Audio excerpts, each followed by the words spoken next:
warahmatullahi wabarakatuh. Yang terhormat Ibu Kepala Sekolah saya hormati Bapak Ibu Guru, karyawan, dan desa ujungnya. Marilah kita panjatkan puji syukur kepada Allah yang telah memberikan rahmat dan hidayahnya kepada kita, sehingga pada hari ini kita bisa berkumpul di ruangan ini untuk melaksanakan kegiatan yaitu refleksi yang nanti akan berdiskusi dengan diseminasi budaya positif oleh Ibu Siti Indonesia. Tak lupa sholawat dan salam marilah kita selalu panjatkan kepada pimpinan kita Nabi Muhammad yang senantiasa akan kita nantikan sampai langsung saja marilah kita buka pada kegiatan hari ini dengan bacaan bersama. Acara yang kedua yaitu menyanyikan lagu Indonesia Raya yang akan dinyanyikan oleh Bapak Isya. Monggo Bapak Ibu.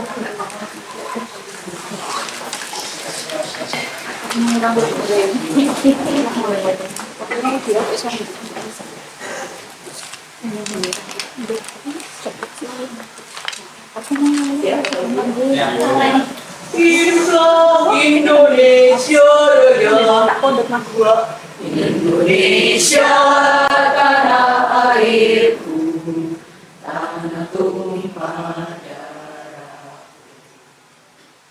Di sanalah aku berdiri, jadi pandu ibu.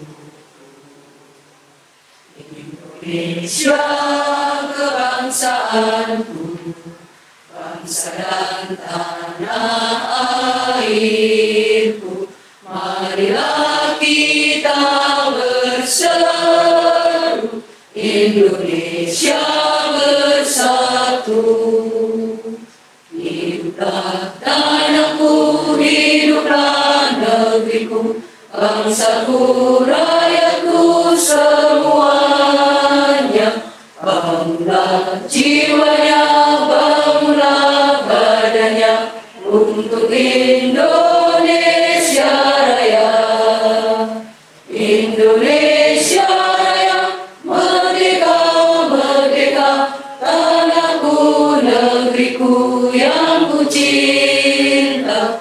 Indonesia Raya, merdeka, merdeka, hiduplah Indonesia Raya.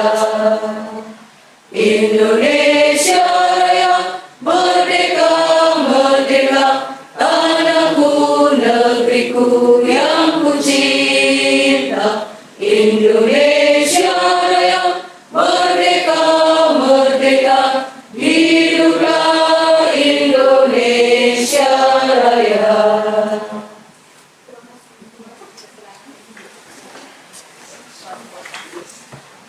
Acara yang selanjutnya yaitu sambutan dari Sekolah kerjanya di belakang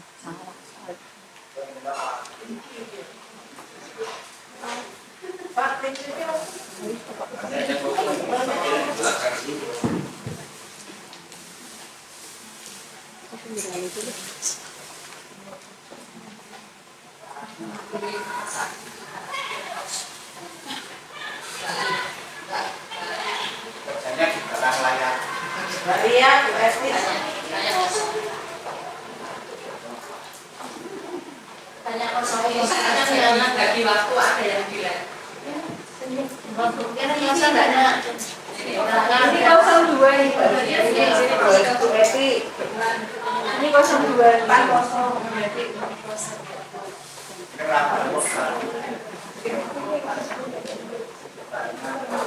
Bismillahirrahmanirrahim. Assalamualaikum warahmatullahi wabarakatuh.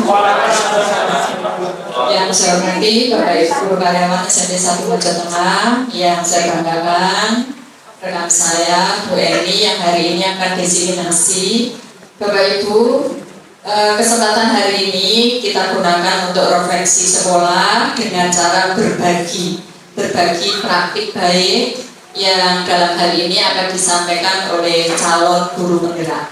Namun pada prinsipnya Bapak Ibu semuanya adalah guru penggerak.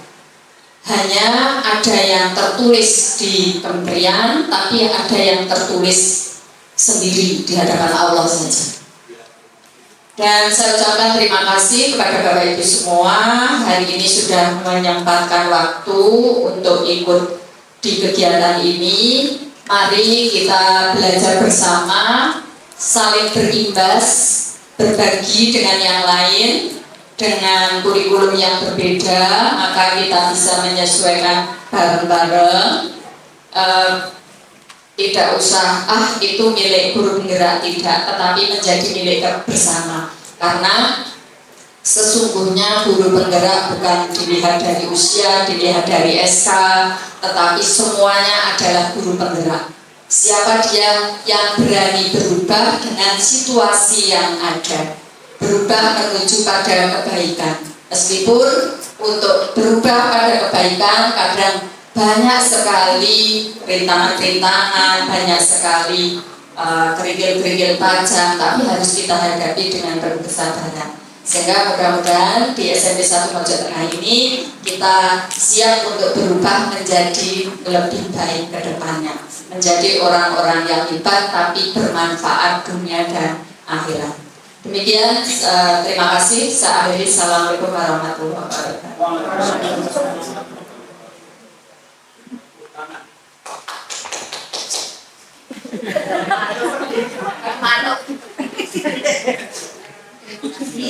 Motivasi yang diberikan. Yang selanjutnya yaitu penyampaian diseminasi disiplin positif atau budaya positif yang akan disampaikan oleh Ibu Siti kepada Ibu Siti Yuliatin Kampus.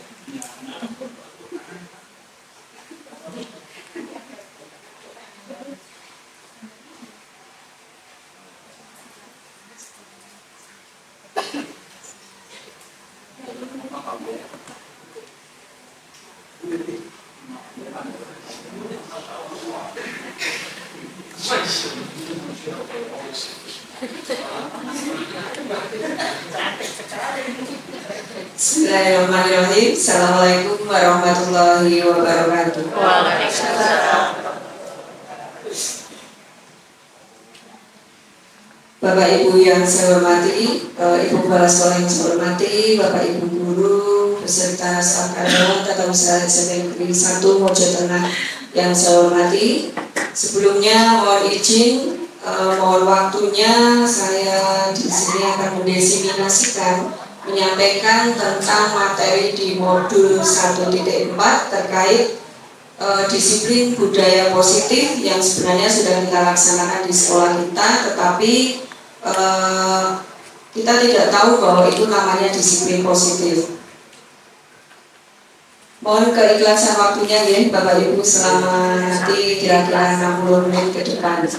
Insya Allah tidak terlalu lama melampaui jam absen kita.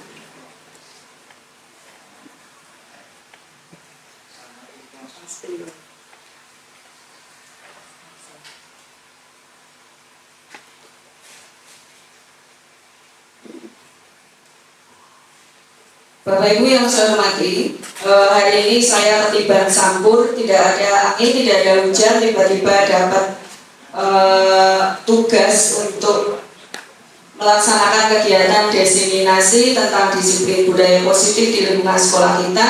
Sebenarnya jadwal saya itu besok, tapi hari ini mau tidak mau dengan segala keterbatasan saya mencoba untuk memberanikan diri berdiri di hadapan Bapak Ibu semua. Bukan berarti saya lebih pintar, tapi ini karena tugas yang harus kita selesaikan, yang harus saya selesaikan sebelum tanggal 30 nanti. Yang pertama, sebenarnya apa sih yang terlintas di benak Bapak Ibu terkait dengan kata disiplin? Ini sudah biasa kita sebut, sudah biasa kita sebut, sudah biasa kita laksanakan, sudah biasa kita lakukan di lingkungan sekolah kita. Tetapi kalau kita mendengar kata disiplin, Bapak Ibu yang terbayang di dalam benak kira-kira apa? Patuh. Patuh, aturan. Napa malih Bapak Ibu? Patuh. Hukuman, sanksi, apalagi? Lurus hatinya, ya, selurus hati Pak Giri. Lurus hatinya, hukuman, ada apalagi tadi? Tata tertib, aturan, sesuatu yang bersifat memaksa, mengikat, mau tidak mau, suka tidak suka, itu harus kita laksanakan. Itu yang terbayang di benak kita tentang kata disiplin.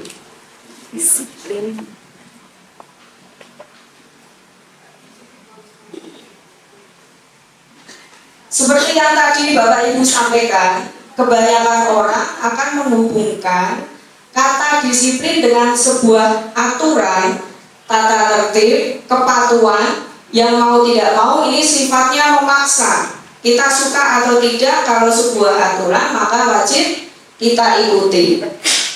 Kata disiplin sering dihubungkan dengan sebuah hukuman. Padahal itu hal yang berbeda. Karena belajar tentang disiplin positif tidak harus kita memberikan hukuman kepada anak, tetapi justru kita memberikan alternatif terakhir apabila perlu digunakan. Jadi hukuman itu menjadi pilihan yang paling akhir setelah alternatif yang lain kita laksanakan dan tidak menemukan sebuah kesepakatan.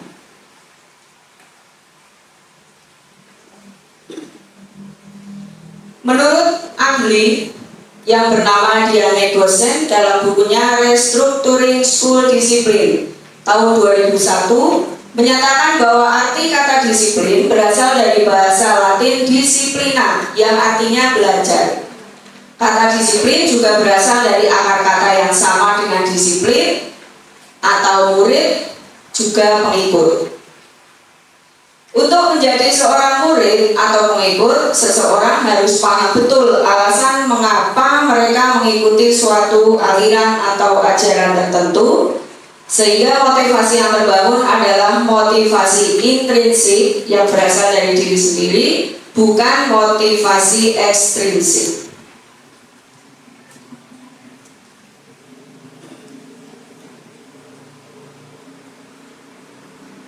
Disiplin positif merupakan suatu cara penerapan disiplin yang bertujuan untuk menumbuhkan kesadaran serta memberdayakan anak untuk melakukan sesuatu tanpa sogokan, tanpa hadiah, tanpa ancaman maupun hukuman. Jadi bagaimana kita menerapkan disiplin positif di sekolah tanpa embel-embel. Tidak ada hadiah, tidak ada hukuman, tidak ada ancaman maupun jenis embel-embel yang lain.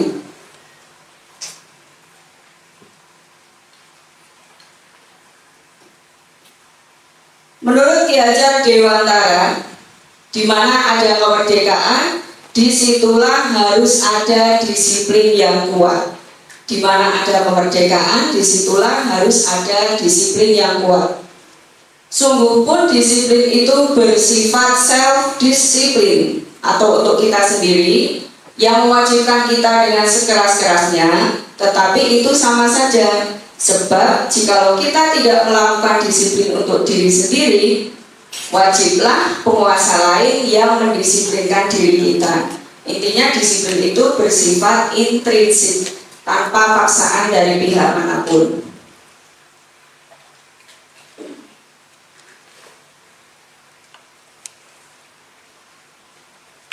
Mengapa disiplin merupakan kunci sebuah keberhasilan? Menurut Ki Hajar Dewantara menyatakan bahwa untuk menciptakan murid yang merdeka, syarat utamanya adalah harus adanya disiplin yang kuat yang muncul pada diri siswa. Ini yang dinamakan dengan motivasi internal. Sedangkan pendidik, tujuan kita adalah menciptakan anak-anak yang memiliki disiplin diri sehingga mereka bisa berperilaku dengan mengacu pada nilai kebajikan universal dan memiliki motivasi intrinsik bukan ekstrinsik. ekstrinsik. Nah, ini sebenarnya kita sudah melaksanakan pembiasaan nih Bapak Ibu di lingkungan sekolah kita sudah membiasakan melaksanakan disiplin positif yang biasanya diwujudkan dalam, salah satunya diwujudkan dalam 3S, itu ada senyum salam sampah, kemudian ada disiplin dalam bentuk tata tertib sekolah, dan disiplin lain hanya itu masih motivasi anak itu masih berupa motivasi ekstrinsik, belum intrinsik.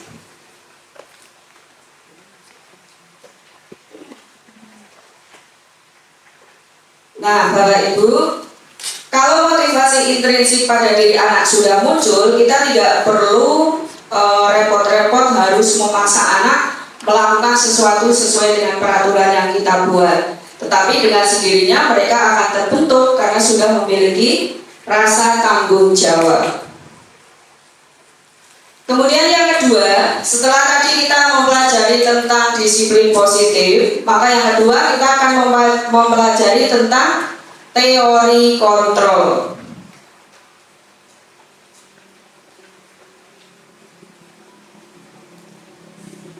Sepi sekali Bapak Ibu. Aku tegang ya. Nah Bapak Ibu, coba kita akan sebelum masuk ke materi, kita akan mencoba apakah kontrol diri kita masih berfungsi dengan baik, ataukah kita harus dikontrol orang lain untuk bisa melakukan sebuah tindakan yang nanti akan kita lakukan dengan permainan yang ada di depan. Bisa dibaca ya Bapak Ibu? Kita akan melakukan kegiatan cobalah buka. Cobalah buka. Bapak Ibu coba diangkat tangan kanannya. Nggih, apa saged boten apa-apa. Nggih, tangan kanan. Nah, sekarang di tangan kanan Bapak Ibu, coba bayangkan ada sesuatu yang sangat berharga dalam hidup Bapak Ibu. Bayangkan, boleh apa saja yang dibayangkan, yang penting tidak yang aneh-aneh. Cincin kawin, oke. Boleh cincin kawin, boleh, atau membayangkan yang lain. Kalau sudah, silakan kepalkan tangan Bapak Ibu. Kepalkan. Pertahankan apa yang ada di dalam tangan Bapak Ibu. Sesuatu yang sangat berharga. Kan cincin kawin tadi Pak Wira. Membayangkan ya, membayangkan. Kalau sudah sesuatu yang sangat berharga itu, apakah akan Bapak Ibu pertahankan? Ataukah akan Bapak Ibu lepaskan? Jika perlu. Oke. Nah, sekarang untuk mempertahankan itu, jika Bapak Ibu mendapatkan tekanan atau godaan atau rayuan, paksaan, apalagi ya kira-kira? Sogoan, apalagi? Kira-kira Bapak Ibu akan tetap mempertahankan meskipun dengan ini yang sangat menarik buat kita, atau tetap akan membuka? Pertahankan. Pertahankan atau membuka? Gitu. Gitu apa Pak Ibu? Harganya Itu ada pada cantelan. Kalau saya dulu dikeluarkan Pak Wid, jawab seperti itu di kelas. Tergantung cantelan, kamu keluar sana. Seperti itu dulu. Berarti saya dapat hukuman. Ya. Nah, kira-kira mau dipertahankan atau mau dibuka? Sesuatu yang sangat berharga itu. Kalau kita dapat ini yang menghiburkan misalnya. Buka, nanti tak kasih sesuatu yang sangat menguntungkan panjenengan. Mau dibuka apa tetap dipertahankan? Dipertahankan. Tetap dipertahankan. Ada yang menjawab dibuka, ada yang menjawab tergantung. Berarti tergantung pada penawaran ya Pak Wid. Nah, ya yang menggiurkan. Nah, kira-kira siapa yang bisa mengontrol tangan kita untuk membuka atau tetap menutup? Diri sendiri. Luar luar biasa Bapak Ibu.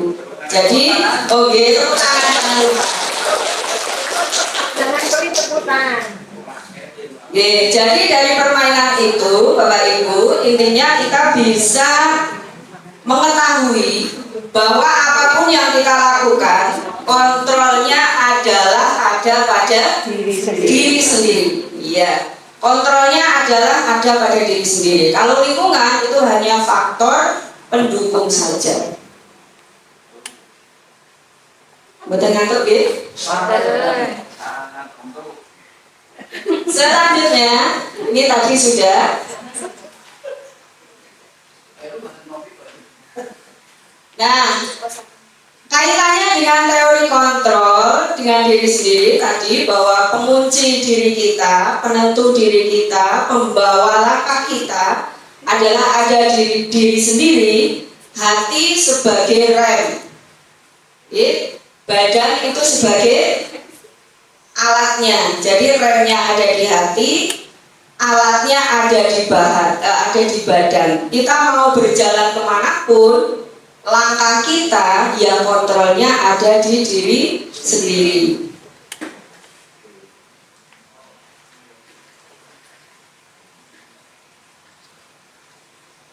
Nah, selanjutnya Bapak Ibu, tadi kita sudah mempelajari tentang disiplin positif, kemudian sudah mempelajari tentang teori kontrol. Yang ketiga selanjutnya adalah teori motivasi perilaku manusia. Jadi ada 6 materi dan semuanya saling berkaitan.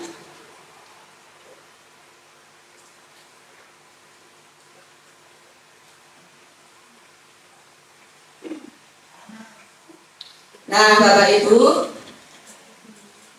coba mari kita berefleksi sebentar. Apakah Bapak Ibu pernah melakukan sebuah kegiatan? Sering sekali. Ketika kita melakukan kegiatan, apakah kita memiliki sebuah tujuan? Atau pernah kita melakukan kegiatan tanpa tujuan yang pasti? Kurang tahu. Pernah ya, Pak? Pernah? Oh, nggak ada. Oh, gitu. Oke. Sebagian besar kita melakukan kegiatan karena kita memiliki tujuan tertentu, ya Bapak Ibu. Entah itu kadang-kadang dalam satu hari saja kita punya banyak kegiatan dengan tujuan yang berbeda-beda. Nanti mau ditentukan yang mana dulu, itu skala prioritas Bapak Ibu masing-masing. Nah, mengapa kita melakukan segala sesuatu? Apakah kita melakukan karena adanya dorongan dari lingkungan atau adanya dorongan dari yang lain? Terkadang kita melakukan sesuatu karena kita menghindari rasa sakit atau ketidaknyamanan. Jadi kadang-kadang kita melakukan sesuatu hanya sekedar untuk menghindari rasa sakit atau rasa tidak nyaman. Terkadang juga kita melakukan sesuatu untuk mendapatkan apa yang kita mau.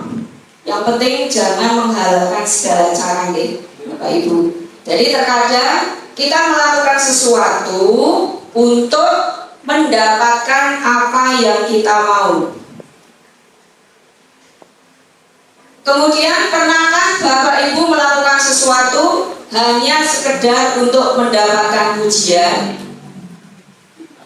Tidak pernah. Bapak Ibu yang lain, pernahkah melakukan sesuatu tapi niatnya hanya untuk biar dipuji? Hanya untuk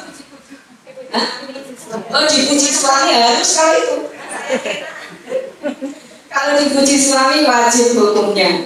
Melakukan sesuatu untuk mendapatkan hadiah, berarti yang kita lakukan tidak tulus dari hati kita, hanya sekedar untuk pencitraan. Kalau bahasa sekarang namanya pencitraan. Lomba yang lomba mana? Lomba 17, oh iya.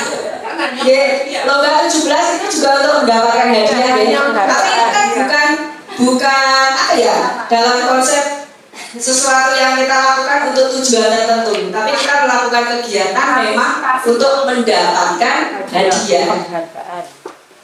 Kemudian melakukan sesuatu untuk mendapatkan uang, sering ya, itu kebutuhan dasar kita sebagai manusia. Kemudian apalagi kira-kira alasan kita melakukan sesuatu selain untuk sekedar pujian, kemudian penghargaan, senyuman, Kepuasan hati. Kepuasan hati. kewajiban, nah, kewajiban, apalagi Kepuasan hati. ibadah. Kenapa Bu Mami? Ibadah. Oke. Ada banyak alasan kita melakukan sesuatu. Nah, alasannya itu baik atau buruk, alasan yang sesuai dengan hati kita atau tidak, tentu saja yang tahu adalah diri sendiri. Kembali tadi ke teori kontrol diri.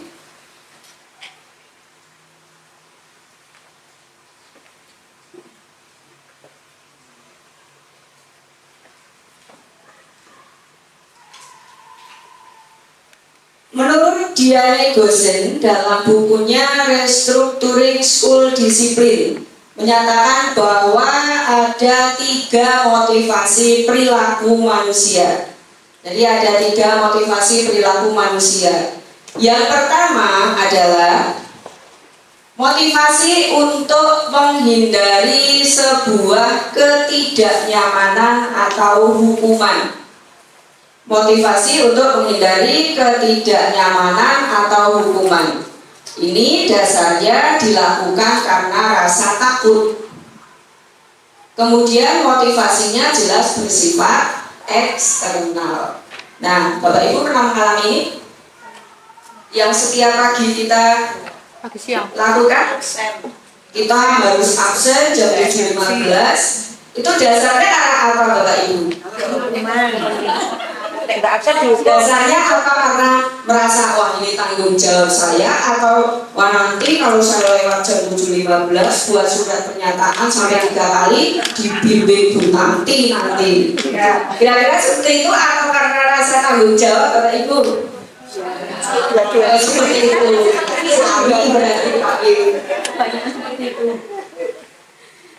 Kemudian yang kedua, motivasi yang kedua adalah untuk mendapatkan imbalan atau penghargaan dari orang lain. Ini juga masih bersifat eksternal motivasinya. Contohnya nopo Bapak Ibu? Untuk mendapatkan imbalan. Kalau lomba memang tujuan kita kan mendapatkan hadiah. Kegiatan yang kita lakukan tapi tujuannya untuk mendapatkan penghargaan orang lain. Motivasinya masih bersifat eksternal. Ini berarti hampir sama ya dengan motivasi yang pertama. Contohnya nanti bisa dicari kira-kira apa? Mendapatkan pujian dari teman. Nah, misalnya seperti saya kemarin dikejar-kejar Bu Faiz, disuruh membuat Bu, kayak modul aja. Terus saya membuatkan, saya mendapatkan pujian dari Bu Faiz dengan pancen konco paling apik. Oh iya. Nah, itu berarti masuk di jalannya apa tidak itu? Karena mendapatkan pujian, imbalan pujian. Yang ketiga, motivasi untuk menjadi orang yang mereka inginkan dan menghargai diri sendiri dengan nilai yang mereka percaya. Misalnya membuat seseorang memiliki disiplin positif. Ini bersifat internal motivasinya. Untuk motivasi yang ketiga ini sudah di grade yang paling tinggi. Jadi ini sudah bersumber dari tanggung jawab di dalam dirinya sendiri. Ini yang nanti pelan-pelan dari materi ini menjadi muara akhir penerapan motivasi perilaku manusia.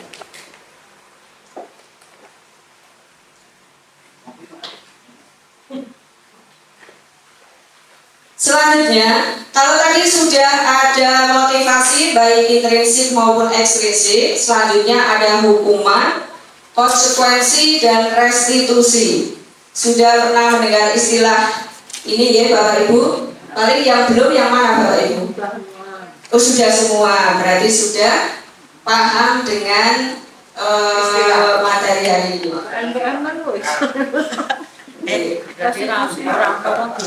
Hukuman itu apa Bapak Ibu? Hukuman apa? Bersifat satu arah, apalagi? Membebani. Memaksa, membebani. Bapak Ibu pernah mendapatkan hukuman? Nah, Pernah. Nanti disimpan sendiri-sendiri.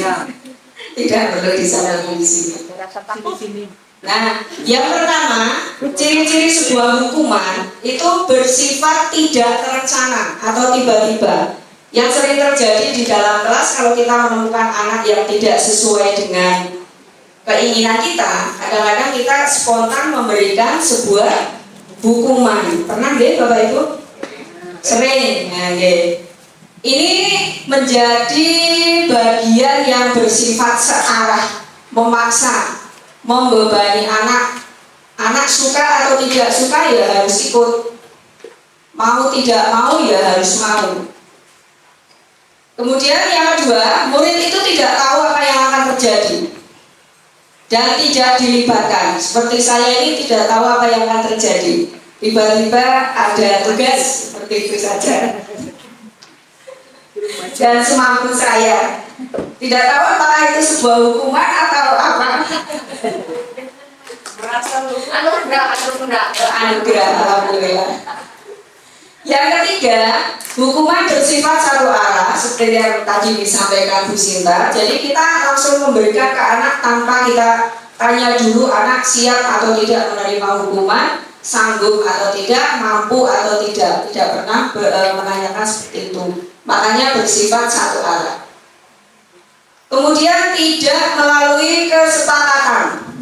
Kalau hukuman tidak ada kesepakatan dulu. Kamu salah, tak kasih tugas mau enggak? Jadinya bukan hukuman. Kalau hukuman pasti tidak ada kesepakatan terlebih dahulu. Nah ini yang penting Bapak Ibu, murid akan merasa tersakiti. Tanpa kita sadari, ternyata kalau kita memberikan hukuman ke anak, anak menjadi tidak suka, tidak nyaman, dan berujung ke rasa sakit hati. Kemudian murid dibuat tidak nyaman untuk jangka waktu lama. Hari ini kita memberikan hukuman 1 minggu ke depan, kadang-kadang masih ingat anak. Padahal kita sudah lupa ketika kita memberikan hukuman ke anak. Jadi anak itu teringat terus di dalam memorinya dan itu terkikisnya lama. Kemudian membuat konsep diri menjadi buruk. Membuat konsep diri menjadi buruk. Nah, ini masuk di dalam kategori hukuman. Yang kedua, setelah hukuman itu ada konsekuensi. Konsekuensi yang pertama sudah terencana. Kalau kamu tidak mengerjakan, apa yang akan kamu lakukan? Konsekuensinya apa? Saya mau mengerjakan 2 kali, misalnya. Kalau itu anak yang minta sendiri boleh, tapi kalau kita yang menyuruh ke anak, tidak diperbolehkan karena masuk di dalam konsep hukuman. Kemudian disepakati oleh guru dan murid.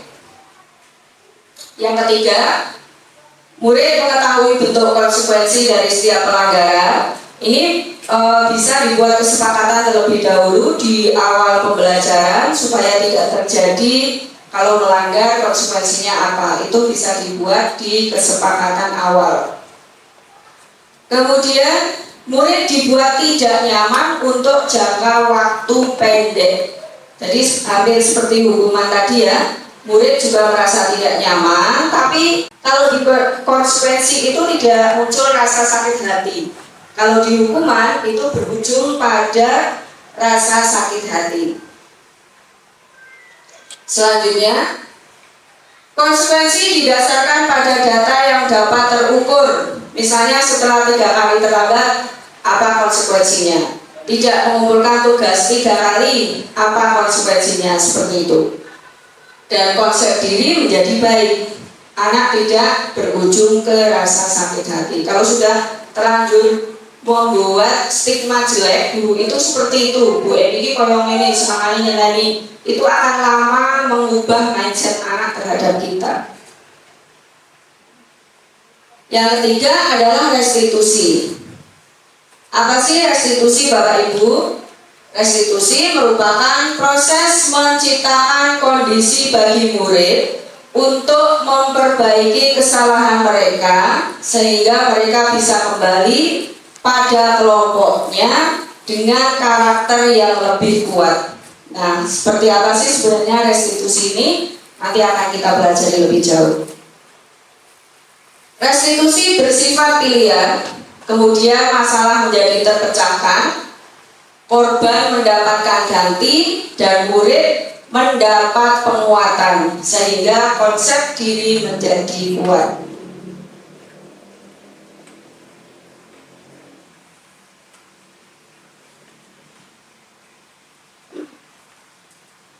Nah, Bapak Ibu, coba kita cermati hal berikut. Nanti Bapak Ibu tentukan apakah itu masuk di dalam kategori hukuman, konsekuensi, ataukah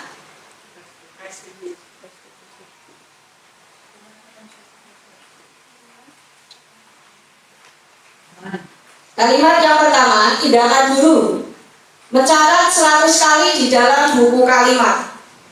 Saya tidak akan terlambat lagi karena terlambat ke sekolah. Menuliskan kalimat saya tidak akan terlambat lagi sebanyak 100 kali. Apa ini Bapak Ibu? Pernah dicoba?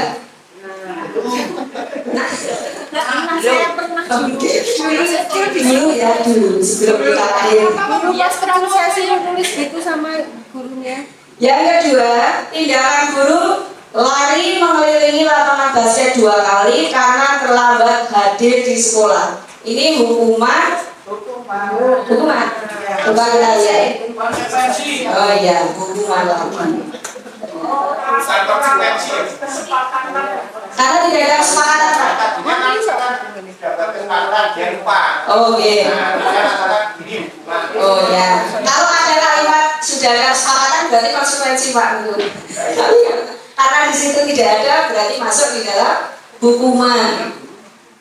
Lari mengelilingi lapangan basket 2 kali karena terlambat hadir di sekolah. Kalau sudah ada kesepakatan di awal maka masuk di kategori konsekuensi.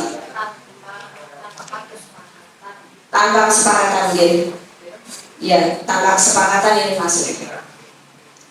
Yang ketiga, tindakan guru menyuruh murid membersihkan coretan yang dibuatnya di meja tulis. Konsekuensi. Terus sekali. Yang apa? Tindakan guru menyuruh murid diminta untuk belajar push up 15 kali karena tidak menggunakan masker ke sekolah tanpa kesepakatan. Hukuman. Kalau dengan kesepakatan konsekuensi. Selanjutnya, tindakan guru menggantikan kertas tugas teman yang telah dicoret-coret. Konsekuensi.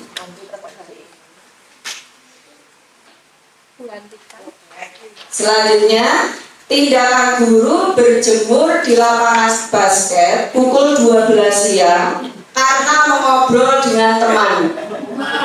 Hukuman. Guru ini kudu jujur nih wong semakut. Sebuah hukuman.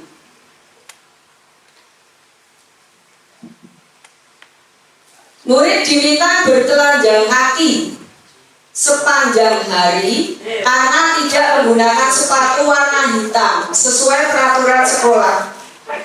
Ini apa kira-kira Bapak Ibu? Hukuman atau konsekuensi?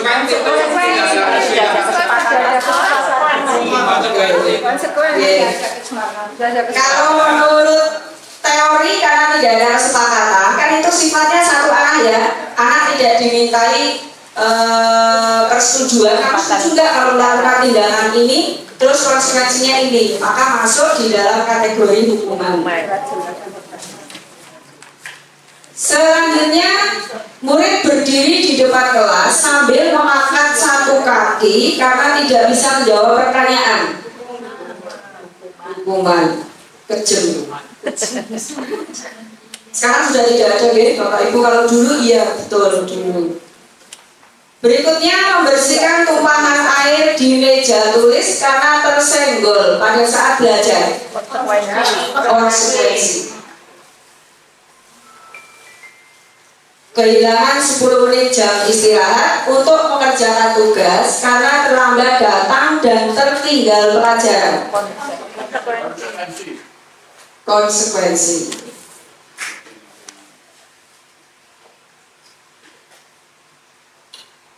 Murid terlambat hadir di pembelajaran daring 15 menit dan diminta untuk tinggal 15 menit sesudah kelas usai untuk membahas ketertinggalan pelajaran. Konsekuensi. Murid lari mengelilingi lapangan basket 2 kali karena terlambat 10 menit untuk pelajaran PJOK. Konsekuensi lagi. Oh iya, karena nyambung dengan materinya. Selanjutnya, murid membersihkan WC sekolah karena mematahkan pensil kawannya. Hukuman. Ini antara kesalahan dengan hukuman tidak ada kaitannya. Masuk di kategori hukuman. Nah, kalau mengganti, maksudnya yang mana? Konsekuensi. Mematahkan keran, ya dia punya konsekuensi menggantikan keran. Apakah sudah disepakati antara murid dengan aturan itu? Tapi konsekuensinya, ya. Nanti dibahas lebih lanjut.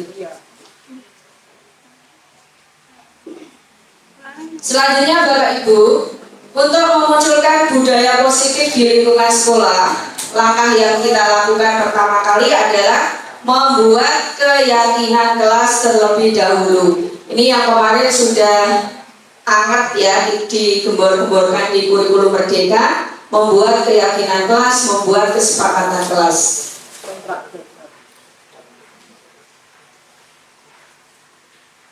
Apa sih keyakinan kelas, Bapak Ibu? Sudah melaksanakan kemarin, yang paling kelas sudah membuat kesepakatan kelas, kemudian Bapak Ibu guru mapel juga sudah membuat kesepakatan mapelnya masing-masing. Ada yang kesepakatannya kemarin saya tanya ke anak-anak, ada guru yang membolehkan sambil makan, Bu, belajar sambil makan boleh, yang penting tugas selesai. Kalau sudah kesepakatan ya tidak masalah. Ada yang bercerita sambil musikan boleh, Bu, saya dangdutan kalau mengerjakan tugas biar tambah semangat. Gak apa-apa kalau sudah disepakati antara guru dengan murid. Nah, keyakinan kelas merupakan sesuatu yang diyakini bersama yang berasal dari penyatuan pikiran untuk mewujudkan nilai-nilai kebaikan, nilai-nilai universal. Keyakinan kelas dibuat atas dasar keinginan seluruh siswa dalam mewujudkan kelas impiannya. Ciri-cirinya, yang pertama, bersifat lebih abstrak daripada sebuah peraturan. Kalau peraturan itu lebih rinci, lebih konkret, lebih mengikat. Kemudian yang kedua, kalimatnya berupa pernyataan universal. Yang ketiga, senantiasa dibuat dalam bentuk positif. Jadi kalimat yang dimunculkan itu kalimat positif. Contohnya misalnya, ada kalimat tidak boleh buang sampah sembarangan. Itu positif apa negatif, Bapak Ibu? Tidak boleh buang sampah sembarangan. Negatif, betul, kalimat negatif. Positifnya menjadi apa? Letakkan sampah pada tempatnya, masukkan sampah pada tempatnya. Kalau kalimat tidak boleh berjalan di kelas ketika pembelajaran, positif apa negatif? Negatif. Positifnya menjadi ya, atau menjaga ketenangan kelas bisa. Apalagi berjalanlah secara perlahan. Tapi kalau itu dilaksanakan di pembelajaran ya tetap saja mengganggu kalau berjalan. Nah, yang dimunculkan adalah kalimat-kalimat positif, bukan kalimat negatif. Anak makan ketika pelajaran. Kita tidak boleh makan dan minum ketika pembelajaran. Tapi buat keyakinan kelas dengan kalimat positif menjadi makanlah, makan dan minum ketika istirahat, seperti itu. Jadi kalimat positif yang dimunculkan. Kemudian melibatkan semua anggota kelas melalui curah pendapat. Di sekolah kita sudah beberapa kali dilaksanakan curah pendapat yang difasilitasi oleh Ibu Kepala Sekolah kemarin, memunculkan beberapa keinginan dari anak. Nah, ini yang dinamakan dengan keyakinan kelas. Kalau lingkupnya sekolah ya berarti menjadi peraturan sekolah intinya.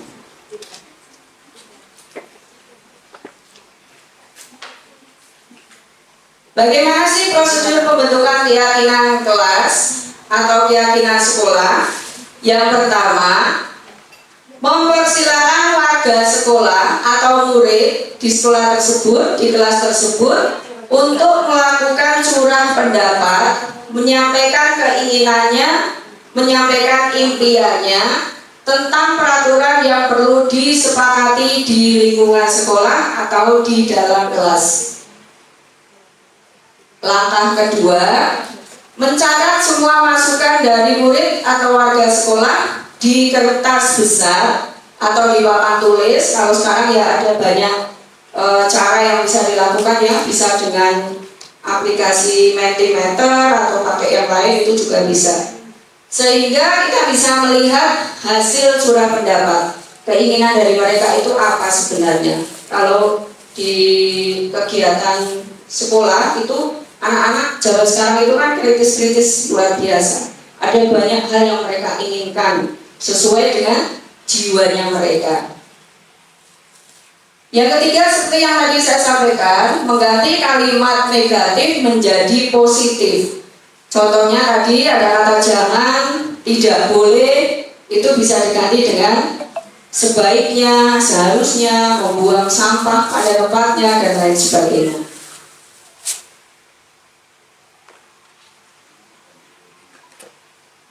Kemudian setelah tercatat semua pendapat dari warga sekolah atau dari lingkungan kelas, maka tinjau kembali curah pendapat, hasil pendapat yang sudah dicatat. Mungkin masih banyak yang berupa sebuah peraturan. Yang kelima, tinjau ulang keyakinan sekolah atau kelas secara bersama-sama. Sebaiknya keyakinan sekolah atau kelas tidak terlalu banyak. Kalau terlalu banyak anak malah bingung, yang mana sih banyak sekali. Bisa antara 3-7 keyakinan atau 3-7 prinsip yang sudah disepakati. Selanjutnya, setelah keyakinan selesai dibuat, maka warga sekolah dipersilakan meninjau ulang dan menyetujuinya dengan menandatangani keyakinan sekolah atau keyakinan kelas tersebut, termasuk guru dan semua warga atau murid, yang kemudian ditempelkan di dinding kelas di tempat yang mudah dilihat semua warga sekolah atau semua warga kelas. Nah, ini tujuannya kenapa harus ditempelkan? Kalau suatu ketika ada yang lupa, kita bisa mengingatkan kembali dengan menunjukkan keyakinan kelas yang sudah ditempel. Nah, Bapak Ibu, ini dokumentasi pembuatan keyakinan kelas yang kemarin sudah dilaksanakan di beberapa kelas.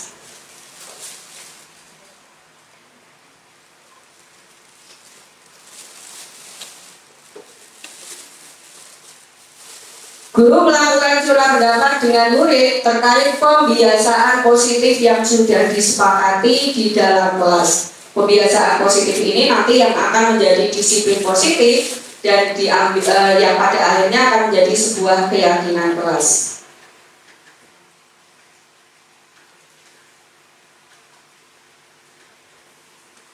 Nah, Bapak Ibu, supaya kita tidak ngantuk, coba Bapak Ibu bisa periksa ke depan.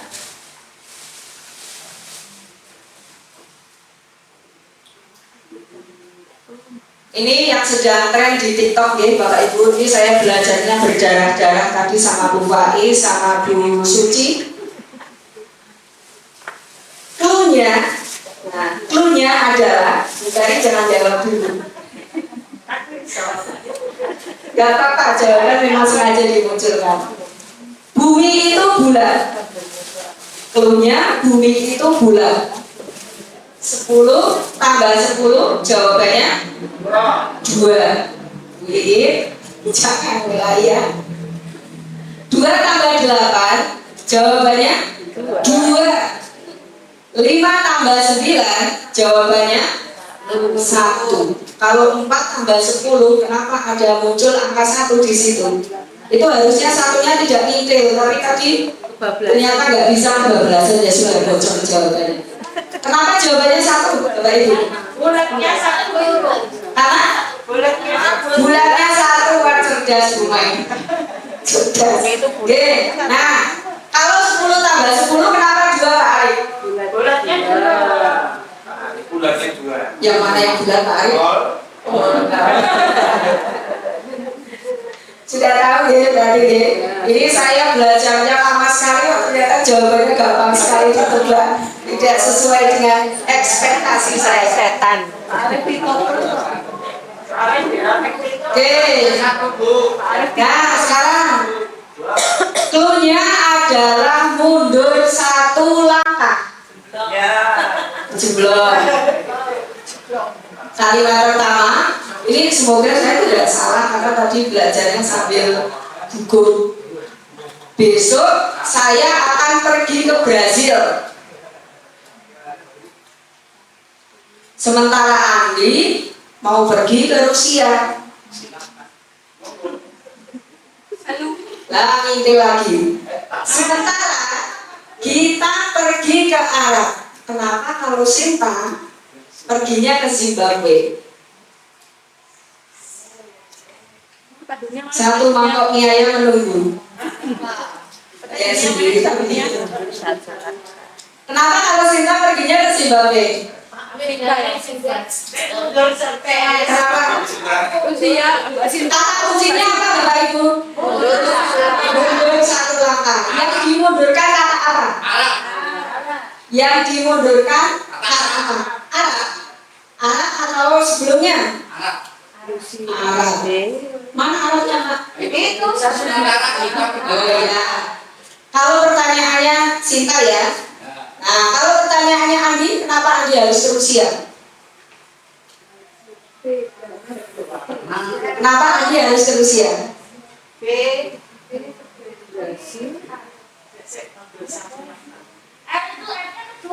Mundur sekali. Ya.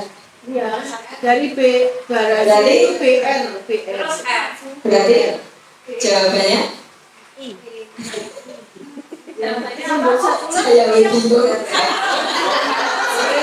Jawabannya kenapa harus Rusia? Karena huruf kedua, mundur yang kedua itu R. Nah, berarti jawabannya adalah Rusia. Kan Andi bukan Sinta. Wah, Bapak ngantuk ini. Oke, gitu ya Bapak Ibu. Sekilas saja. Ini juga tadi belajarnya lama menurut saya. Andi Kalau ada komplain nanti bisa lewat WA Bapak Ibu. Dikirim lewat WA boleh. Oke, nah sekarang Bapak Ibu, satu lagi biar tidak ngantuk, silakan Bapak Ibu berdiri dulu. Mudah-mudahan videonya tidak macet. Bisa berdiri di sela-sela meja, ya Bapak Ibu. Kenalan Pak.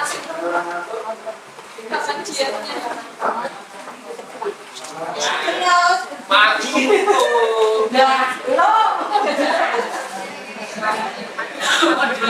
Siap.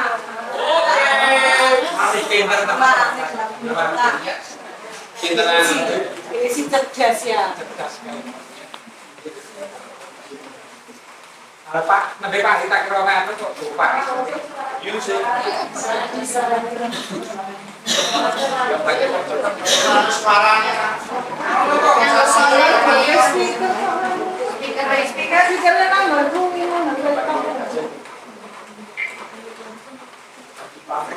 Speaker biasa loh. Oh.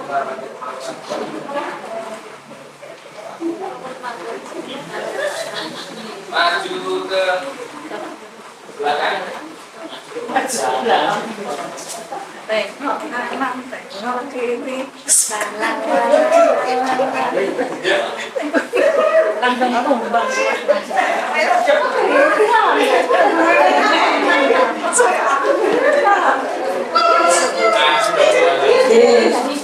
Silakan berdiri lurus.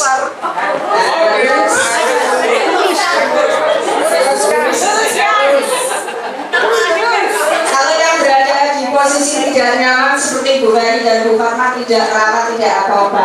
Jangan marah ya. Bahaya kalau belakang Jangan turun-turun.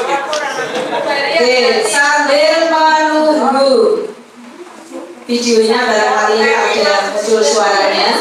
Berarti maju lagi. Silakan letakkan tangan Bapak Ibu di pundak depannya. Dua-duanya. Maju.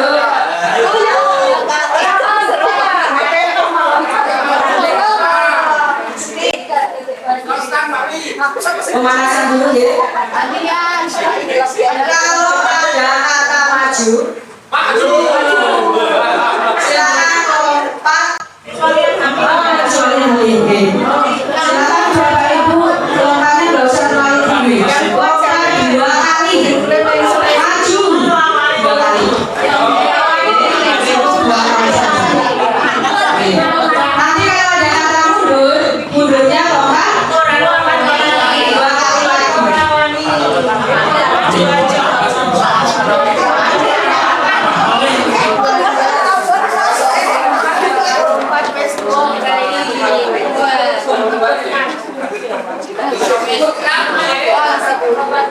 Tanpa musik ya. Tadi maju, kalau ada kata maju lompat berapa kali? Kalau mundur? 2. Maju 2, mundur 2, maju 2.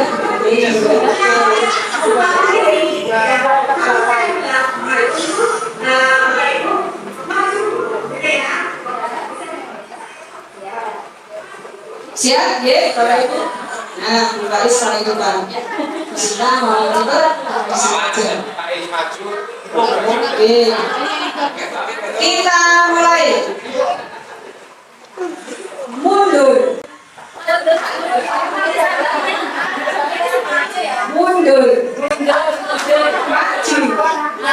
Mundur.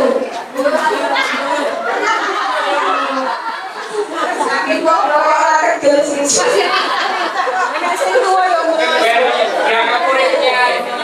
Maju, maju. Mundur, mundur. Maju, mundur.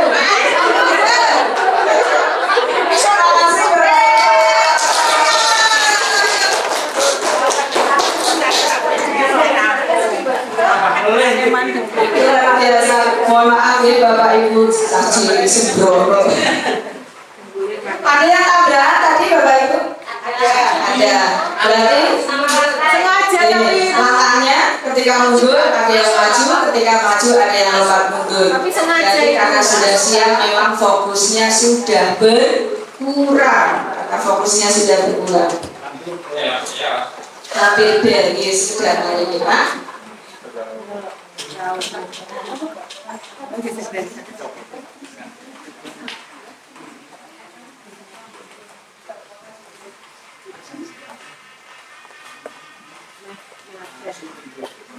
Nah, Bapak Ibu, kalau tadi sudah maju mundur cantik, sekarang kita masuk ke materi yang selanjutnya, yaitu tentang kebutuhan dasar manusia. Kita adalah manusia sosial yang memiliki kebutuhan dasar yang tidak bisa ditinggalkan. Ada beberapa sih kebutuhan dasar manusia itu Bapak Ibu? Ada 5 menurut teori. Yang pertama adalah kebutuhan bertahan hidup. Kebutuhan bertahan hidup. Yang kedua adalah kebutuhan kasih sayang dan rasa diterima. Yang ketiga, kebutuhan akan kebebasan. Kita tidak terikat dengan hal apapun. Itu sesuatu yang kita inginkan. Kemudian kebutuhan akan kesenangan. Dan yang kelima adalah kebutuhan akan sebuah penguasaan. Jadi kita diterima di lingkungan tertentu, itu menjadi kebutuhan dasar kita sebagai manusia.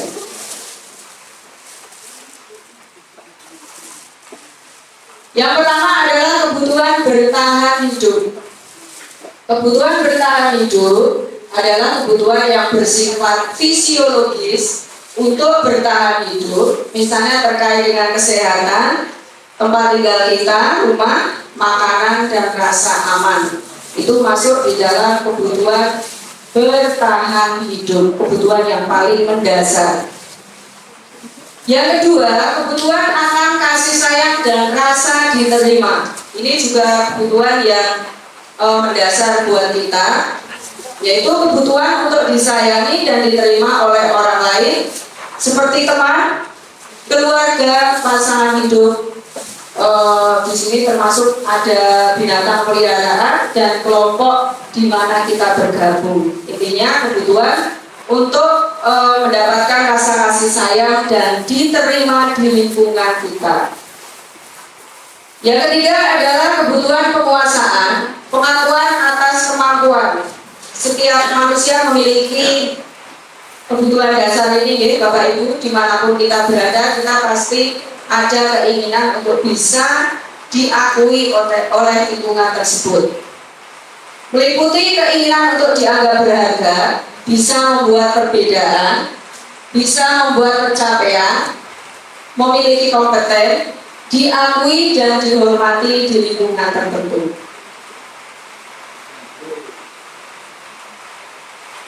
Yang keempat, kebutuhan tentang kebebasan. Kebebasan apa sih yang dimaksud? Anak-anak dengan kebutuhan kebebasan yang tinggi menginginkan pilihan. Mereka perlu banyak bergerak, suka mencoba-coba, tidak terlalu terpengaruh orang lain, dan senang mencoba hal-hal baru yang menarik. Ini masuk di dalam kategori kebutuhan dasar manusia, kebebasan. Yang kelima adalah kebutuhan kesenangan. Kebutuhan akan kesenangan adalah kebutuhan untuk mencari kesenangan, misalnya dengan bermain, kita bersosialisasi dengan teman di lingkungan, kita saling mensupport, itu juga masuk di dalam kategori kesenangan ya.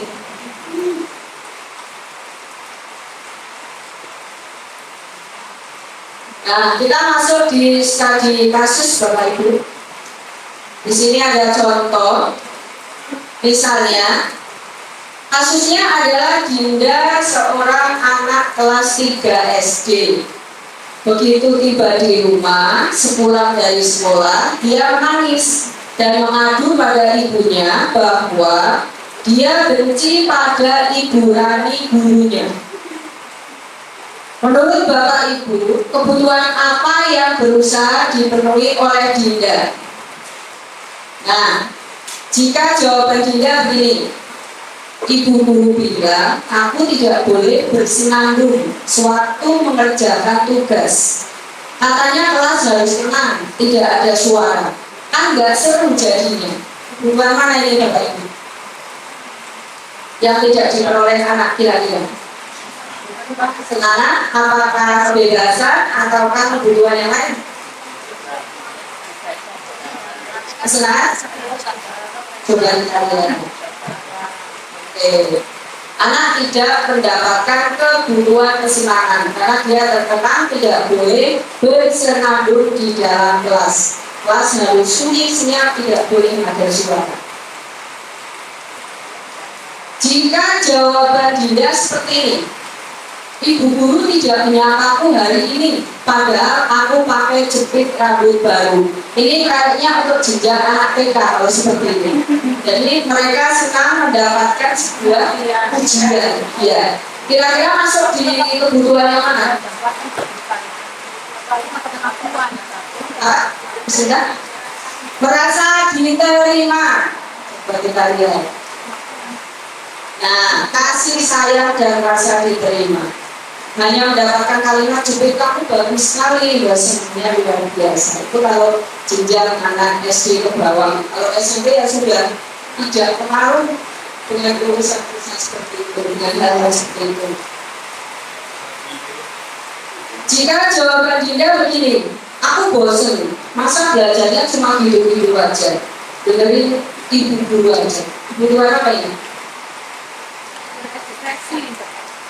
Bebasan kah? Kesenangan kah?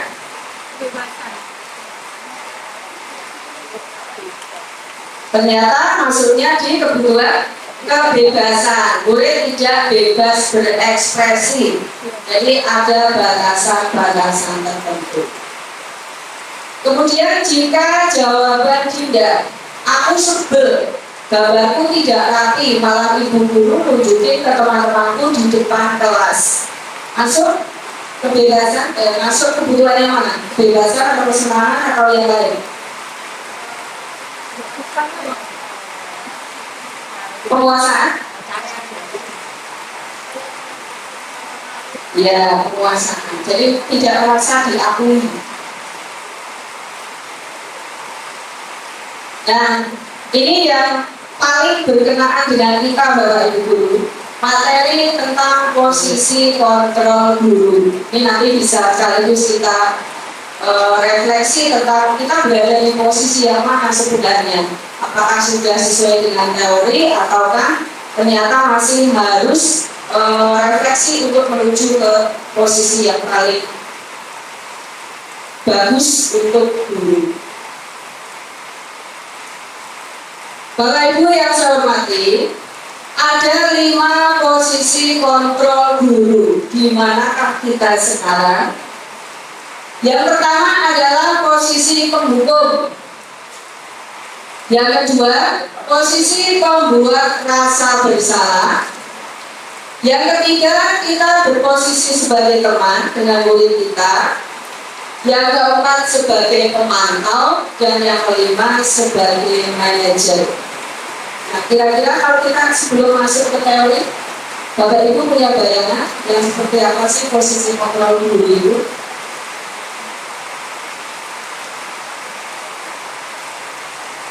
Yang pertama adalah guru penghukum.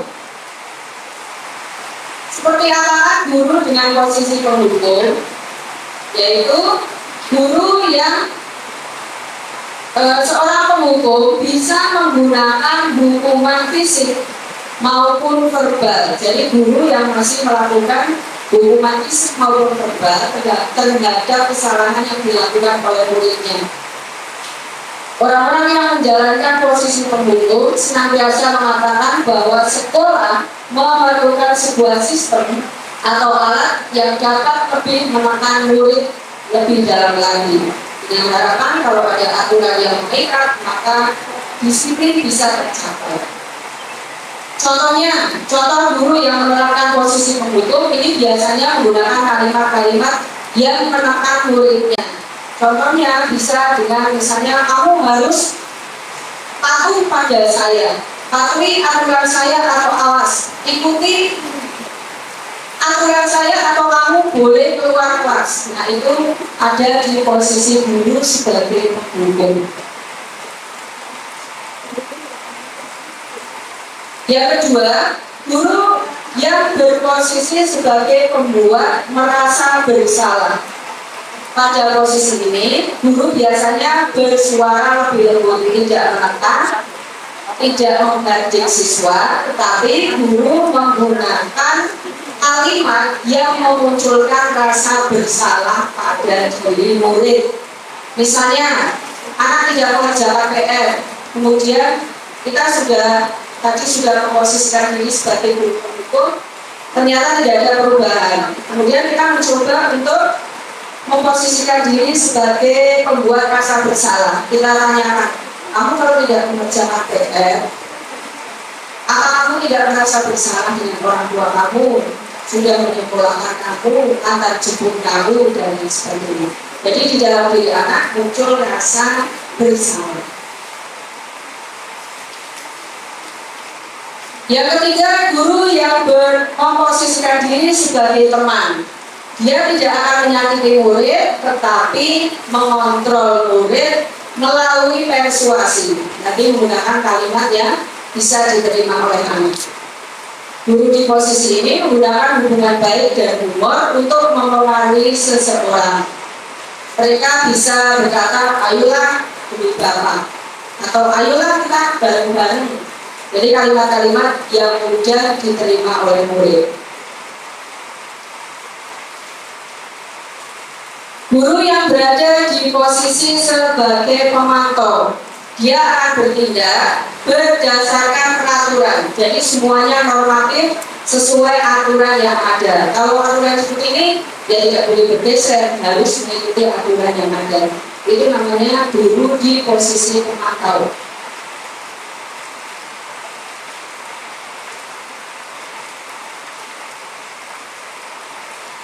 Nah, berikutnya posisi guru sebagai manajer.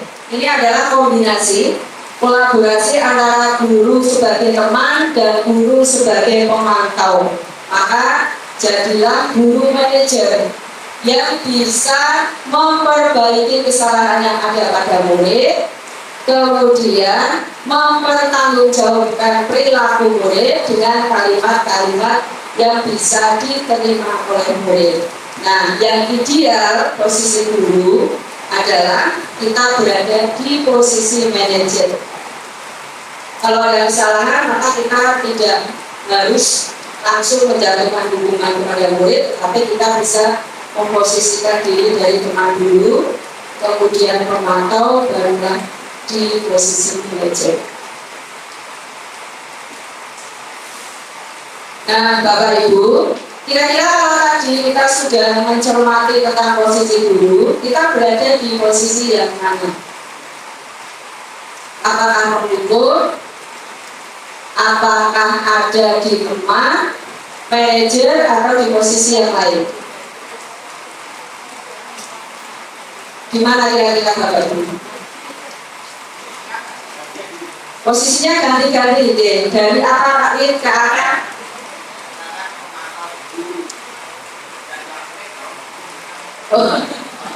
Dari pemantau dulu, yang penting menghukum. Lama-lama menghukum, oke. Nggak apa-apa lagi.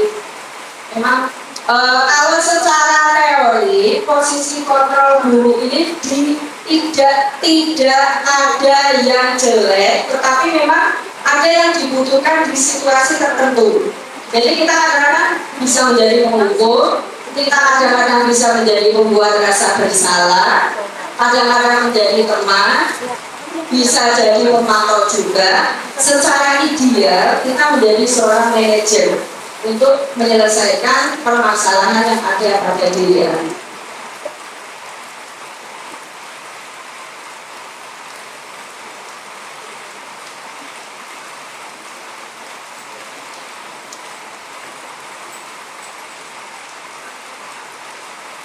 Nah, ini contohnya tidak perlu saya bacakan nih Bapak Ibu, jamnya sudah melewat banyak. Ini nanti bisa bisa dibaca sendiri.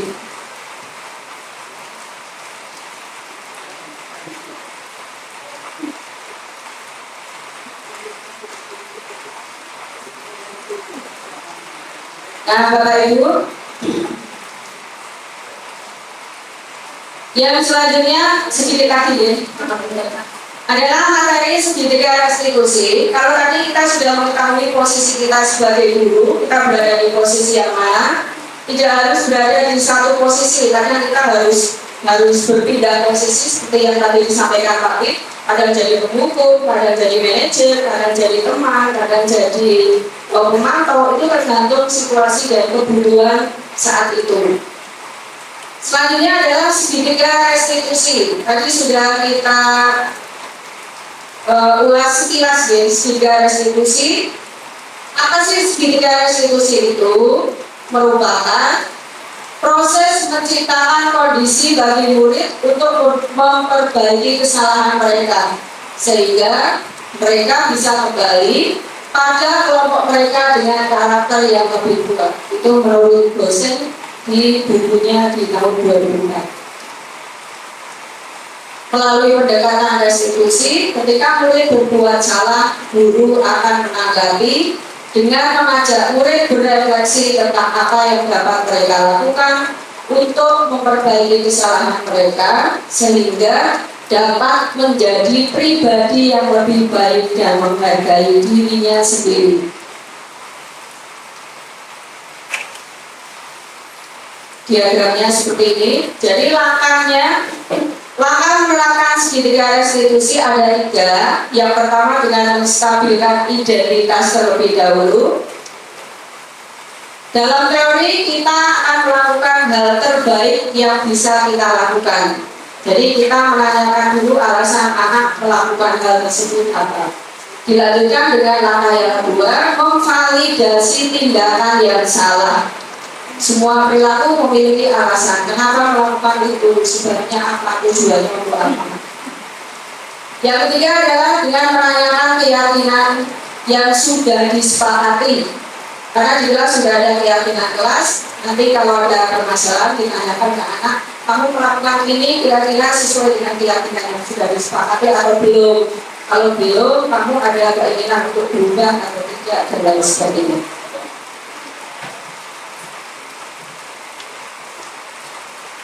Ini contohnya, tidak perlu saya bacakan deh Bapak Ibu.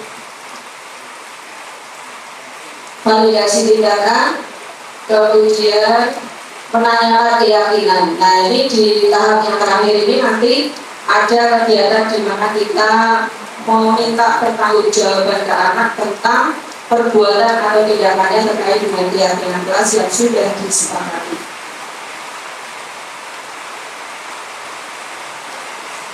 Ini adalah dokumentasi foto-foto kegiatan yang berkaitan dengan disiplin positif keyakinan kelas yang sudah dilaksanakan di sekolah kita. Nah, yang paling ditunggu nih Bapak Ibu, akhirnya selesai juga. Akhirnya ditunggu juga. Bapak Ibu yang saya hormati, terima kasih untuk waktunya. Mohon maaf meminta kunjungnya Bapak Ibu semua. Mohon maaf segala kekurangan. Assalamualaikum warahmatullahi wabarakatuh.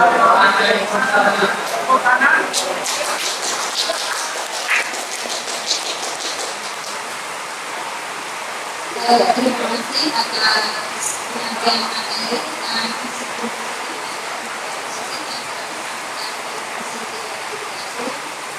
dan kita semuanya melakukan bersama untuk mewujudkan kepada kali ada pertanyaan dari Bapak yang akan disampaikan kepada ini.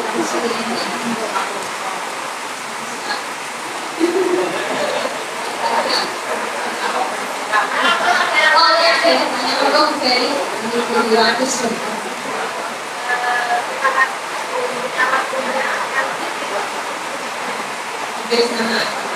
yang saya tanyakan itu apakah perbedaan antara konsekuensi dan aturan?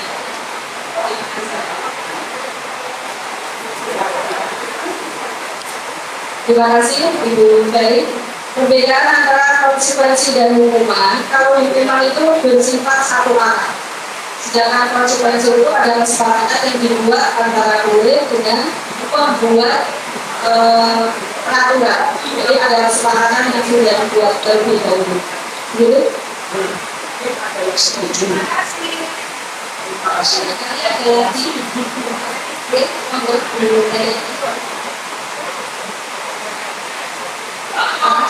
Assalamualaikum warahmatullahi wabarakatuh. Mohon maaf sebelumnya, barangkali nanti ada yang saya sampaikan tidak sejalan dengan pandangan kedua. Pertama-tama di dalam agama itu diajarkan, tidak hanya dibolehkan, tapi diajarkan. Contoh saja, misalnya kita memerintahkan anak untuk sholat. Perintahkanlah anak untuk sholat ketika berumur 7 tahun. Dan pukullah ketika berumur 10 tahun. Nah, bagaimana ini hubungannya dengan memiskinkan anak? Yang sama juga di dalam undang-undang ini sepertinya sudah ada jaminan terutama bagi gurunya ini tidak ada hukuman pidana ketika guru ini bertujuan untuk mendisiplinkan anak. Nah, kemudian di sini saya menyimpulkan sendiri yang namanya mendidik itu tidak harus dengan menghukum, tapi menghukum adalah merupakan salah satu cara yang terpaksa ditempuh apabila dengan cara yang lebih efektif itu tidak mempan. Terima kasih, mohon pencerahan. Assalamualaikum warahmatullahi wabarakatuh. Terima kasih Bu Laili. Ya, memang betul. Tadi disampaikan bahwa intinya di dalam agama menghukum diperbolehkan untuk itu, apalagi untuk tujuan yang baik. Ya, kembali ke teori tadi Bu. Guru itu posisinya ada 5. Salah satunya adalah penghukum. Dan jika itu dibutuhkan, maka kita boleh memposisikan diri di posisi sebagai penghukum. Oke? Sudah puas? Boleh. Kadang kita boleh jadi penghukum, kadang kita boleh menjadi pemantau, kadang boleh menjadi lemah. Yang ideal itu kita menjadi manajer. Tapi boleh ketika kita harus menjadi guru penghukum, apabila memang dibutuhkan, ya boleh tidak masalah.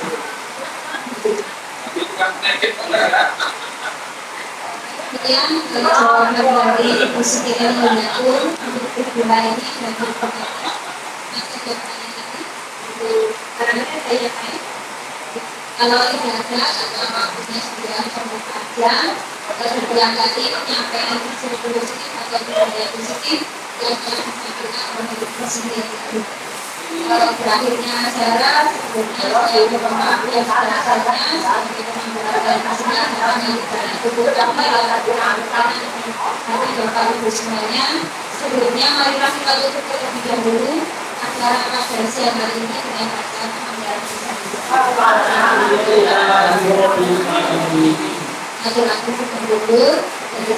Sekian, wassalamualaikum warahmatullahi wabarakatuh. Terus untuk kita semua.